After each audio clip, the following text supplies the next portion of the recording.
উত্তর চব্বিশ পরগনা জেলায় মোট আসন সংখ্যা 33টি, যেখানে বিধানসভা নির্বাচনে 21 সালে তৃণমূল কংগ্রেস 28টি, বিজেপি 5টি আসনে জয়লাভ করে।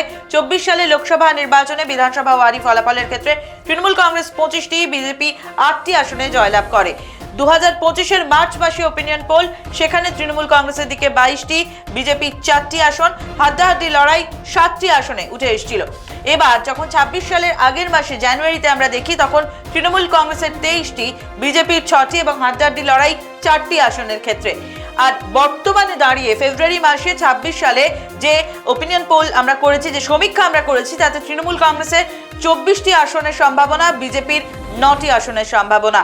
পরিষ্কার হয়ে গেছে সেই হাড্ডাহাড্ডি লড়াইয়ের জায়গাগুলো কিন্তু আর নেই। সিদ্ধার্থ, দেখো, এক সময় বাম দুর্গ উত্তর চব্বিশ পরগনাতে যেটা হচ্ছে যে তারপরে হলো তোমার তৃণমূলের দুর্গ, সেই ক্ষেত্রে দেখা যাচ্ছে যে সেই তৃণমূলের দুর্গ কিন্তু এবার ফাটল ধরছে। ঠিক, অন্তত পর 3টে সমীক্ষাতেই কিন্তু কম বেশি সেইটাই উঠে আসছে।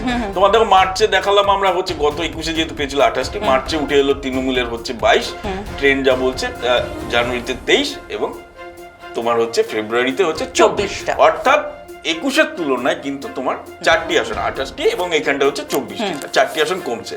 আর বিজেপি তোমার হচ্ছে 4টি আসন বাড়ছে। এটার দেখো একটা পরিষ্কার মানে চিত্র, কেন কি এসআর, মতুয়া এবং উদ্বাস্তু সবকিছু মিলে একটা ব্যাপার।